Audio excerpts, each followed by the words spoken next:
मैं अपने लोगों के बीच में आया हूँ।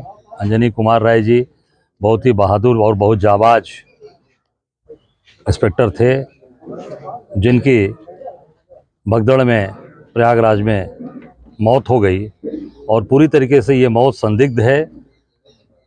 इसकी जांच होनी चाहिए, इसकी न्यायिक जांच होनी चाहिए और हाई कोर्ट के सिटिंग जज के द्वारा इसकी जांच होनी चाहिए, क्योंकि पुलिस अपने ही पुलिस के दरोगा के घटना को छिपा रही है और उसको भ्रमित कर रही है।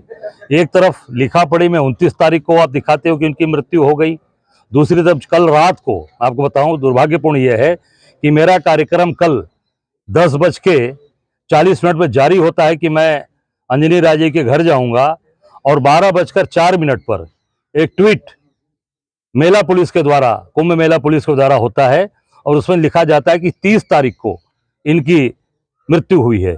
आप सोच सकते हैं कि पूरी तरीके से किस तरीके से एक बहादुर जाबाज दरोगा की मौत को झुठलाया जा रहा है, छिपाया जा रहा है।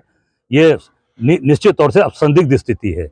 जिस तरीके से आप देख सकते हैं, एक अपने बहादुर साथी के लिए, एक फोर्स के दरोगा के लिए इस तरह की चीजें छिपाई जा रही हैं, तो आम आदमी जो भगदड़ में मरा है समझ सकते हैं उसकी संख्या कितनी ज्यादा हो सकती है।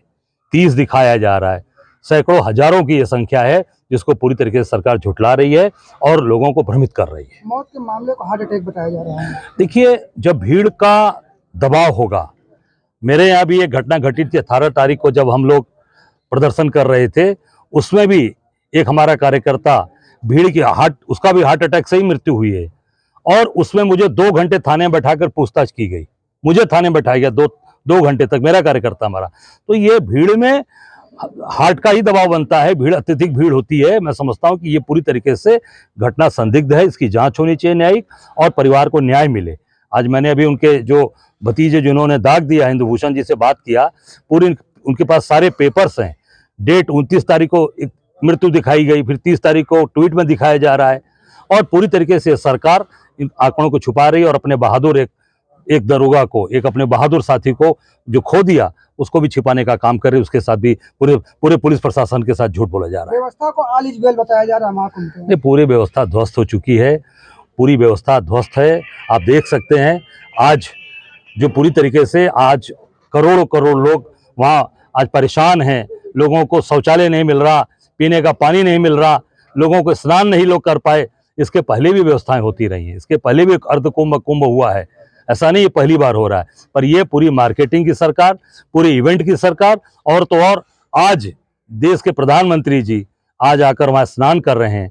मैं समझता हूँ कि आज पूरी तरीके से जो गंगा मैया से क्षमा मांग रहे हैं, जो गलतियां हुई स्नान करके, मैं समझता हूँ कि देश की जनता ने जो देखा है, जो हालात आज परिवार गुजर रहा है, जिस परिवार पे गुजर रहा है, उस परिवार में 3 बच्चियां हैं, बेटा है। मैं समझता हूँ कि एक जवान परिवार में एक विधवा हो गई। मैं समझता हूँ कि कितना दुखद समय है, जिसे पूरा परिवार आज दुखी है, लोग आज मातम का पूरा छाया हुआ है। क्या लगता है कि पुलिस प्रशासन अभी तक 5 से 6 दिन बीत जाने के बाद भी परिवार से संपर्क नहीं किया, ना ही कोई ठोस जानकारी दे पा रही है? नहीं, मैं तो इतना कहूंगा कि पुलिस प्रशासन सरकार के दबाव में सारी चीजें चल रही हैं। योगी सरकार में अभी तक, जहां तक मेरी जानकारी है, कोई यहाँ सरकार का मंत्री भी, कोई सरकार का नुमाइंदा भी इनके घर पे नहीं आया जो आगे शोक व्यक्त कर सके कि भाई हमने एक बहादुर अपना एक साथी खोया, एक जाबाज इंस्पेक्टर खोया है, उसके दरवाजे जाकर शोक संवेदना प्रकट कर सके। सरकार का कोई मंत्री नहीं आया और इनके पुलिस विभाग का कोई अधिकारी तक अभी तक नहीं। ये शर्म की बात है, बहुत ही। मैं समझता हूँ कि इसकी जितनी निंदा की जाए कम है। कांग्रेस जो राष्ट्रीय अध्यक्ष ने जो बयान दिया है सदन में, और जया बच्चन ने जो दिया, उसको लेकर भारतीय जनता पार्टी के जो भी नेता लगातार उन पर हमला कर रहे हैं। देखिए, मैं इतना ही कहना चाहूंगा कि हमला करना, आप कुछ भी बोल दीजिए, कुछ कर लीजिए, पर जो वस्तु स्थिति है, जो आज सामने लिखा पढ़ी में है, जो आज अंजनी कुमार राय जी के साथ जो दुर्घटना घटी है, उनके लिखा पढ़ी में सारी चीजें रिकॉर्ड में है, उसको कैसे झुठला दोगे? उस पर कैसे आप जो है भाजपा के लोग झूठी बात करेंगे? तो मैं समझता हूँ कि पूरी तरीके से ये झुठलाया जा रहा है, झूठी बात बोली जा रही है और भ्रमित किया जा रहा है समाज को। ये बहुत बड़ी घटना है। उसमें एक हमारे परिवार के साथी, परिवार के लोग चले गए। पूरे प्रदेश और देश के अंदर इसका बहुत ही आक्रोश है। देखिए, पहले तो जो महाकुंभ प्रशासन ने जो ट्वीट किया है, उस ट्वीट को ही आप ध्यान से देखिए। उस ट्वीट में उन्होंने लिखा है कि सोशल मीडिया पर जो भी भ्रामक खबरें फैलाई जा रही हैं, ये शब्द उन्होंने लिखा है। आप उसमें नीचे देखिए, उसमें लिखा है कि अंजनी कुमार राय की मृत्यु 30/1/2025 को हुई है। पहले तो वही बताए ना कि मेरे चाचा जी की मृत्यु 30 को हुई है कि 29 को हुई है कि 31 को हुई है। मैं तो उन्हीं से सवाल पूछ रहा हूँ जो ये बोल रहे हैं भ्रामक खबर फैल रही है। भ्रम तो उन्होंने फैला दिया कि उनको पता ही नहीं है कि उनके जवान की मृत्यु 29 को हो रही है कि 30 को हो रही है कि 31 को हो रही है। ऐसे में क्या लगता है कि मौत का सही वजह क्या लग रहा था? Heart attack? मौत की सही वजह तो वो बताए ना भाई। पुलिस, जब मैं वहां पे गया हूँ तो वो मृत अवस्था में मुझको मिले हैं। मैं जब वहां गया तो वो मृत अवस्था में मुझको मिले, तो मैं मौत की वजह तो बता नहीं पाऊंगा। लेकिन उन्होंने उसमें लिखा है कि इनकी मृत्यु अस्पताल में इलाज के दौरान हुई है। तो वो अस्पताल का हमको पेपर दें, वो अस्पताल के, उस अस्पताल का नाम बताएं कि किस अस्पताल में उनको एडमिट किए हैं, कारण क्या था। क्योंकि जिस अस्पताल में ले जाएंगे वहां पे डॉक्टर उनको देखेगा, लिखेगा, सब डिटेल बताएगा। हमसे तो कोई अस्पताल का ना पेपर मिला है, ना कोई डॉक्टरी मिली, ना कुछ मिला। और ऐसे में क्या लगता है जो हार्ट अटैक की बात कर रहे हैं, तो क्या आपके चाचा जो है कभी कोई प्रॉब्लम आई थी या कोई दवा लेते रहे हो इस तरह की? अभी तक, मृत्यु से पहले तक हमारे चाचा जी को न शुगर, न बीपी, न बुखार, मतलब किसी प्रकार की कोई शिकायत नहीं थी। अगर कोई शिकायत किसी के पास मौजूद हो तो मेरे पास वो ले आके दिखाए कि वो बीमार थे, उनकी तबीयत खराब थी। बस बनी बनाई बातें उन लोग बोल दे रहे हैं, ट्वीट कर दे रहे हैं और बोल रहे हैं कि भ्रामक खबरें फैल रही हैं। जब उनकी तबीयत खराब हुई तो क्या प्रशासन या आप लोग उनको किसी अस्पताल में लेकर गए या कोई डॉक्टर कुछ कराया गया था? जब उनकी तबीयत बिगड़ी है तो हम लोग जब पहुंचे हैं तो वो मृत अवस्था में बैरक में पड़े थे, चारपाई पे लेटे हुए। हमारा भाई वहां जब पहुंचा है तो वो चारपाई पर लेटे पड़े थे। मेरा भाई उनको हिलाया है, डुलाया है, पानी छिड़का है, वो उठे ही नहीं है। फिर ये दौड़े दौड़े मेरा भाई गया वहां, थाने से सिपाहियों को लेके आया। फिर उसके बाद जब वो मृत अवस्था में है तो वो अस्पताल में कहाँ जाएंगे, वो तो थाने में ही है। अगर पुलिस प्रशासन कह रही है कि अस्पताल में मृत्यु हुई है, तो जब मैं वहां पहुंचा तो किसी डॉक्टर ने हमसे बात नहीं किया, किसी डॉक्टर की हमको पर्ची नहीं मिली, कोई हमको प्रमाण तक नहीं मिला, तो मैं कैसे मान लूंगा। तो क्या लगता है अस्पताल लेकर पुलिस के लोग भी गए थे या नहीं गए थे? अस्पताल लेके कोई गया ही नहीं था।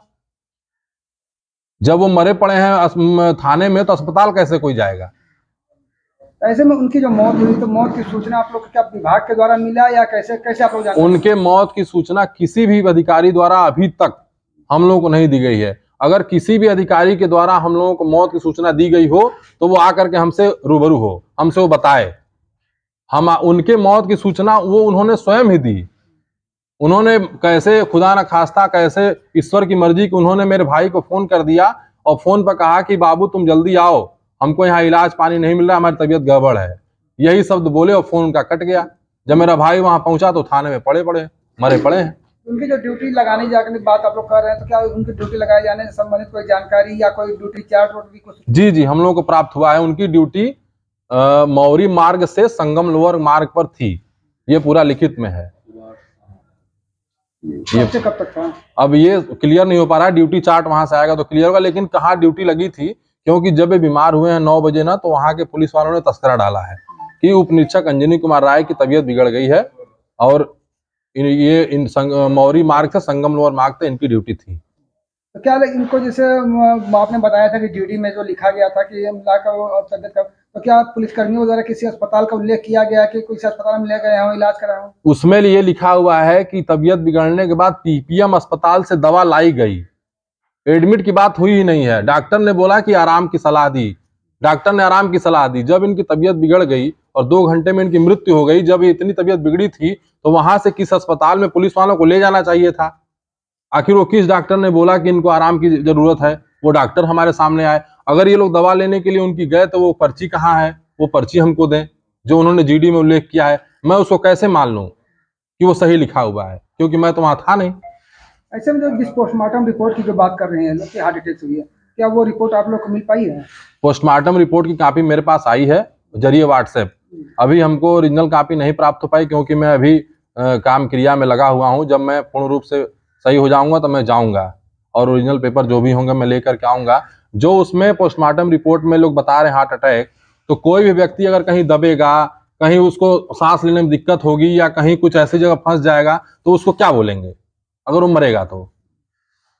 ऐसे में कुल मिलाकर जैसे घटना 29 तारीख घटना है, आज करीब 5 तारीख है, लगभग 6-7 दिन हो गया, तो क्या लगता है पाकि प्रशासन या वहाँ की प्रशासन वहाँ की जो कुंभ प्रशासन है वो पूर्ण रूप से इसको दबाना चाह रही है, जैसा मुझको लगता है। क्योंकि मुझको तो कल के ट्वीट को पढ़ने के बाद मेरा तो विश्वास ही उठ गया प्रशासन से। जब उस प्रशासन को यही नहीं पता कि हमारा जो पुलिसकर्मी है उसकी मृत्यु किस दिनांक को और कब हुई, तो मैं अब कैसे मान लूं कि प्रशासन मेरी मदद करेगा। उनकी मृत्यु 29 तारीख को दिन में 12 बजे हो रही है और प्रशासन लिख रहा है कि इनकी मृत्यु 30 तारीख को हो रही है। प्रशासन अब देखा जा रहा है कि सोशल मीडिया पर भी कार्रवाई कर रही है, कुछ लोगों को मुकदमा भी दर्ज की गई। क्या लगता है इस तरह का मुकदमा दर्ज करना कितना सही है? नहीं, मुकदमा दर्ज करना न दर्ज करना वो प्रशासन की व्यवस्था है, मैं उसमें कुछ नहीं बोलूंगा।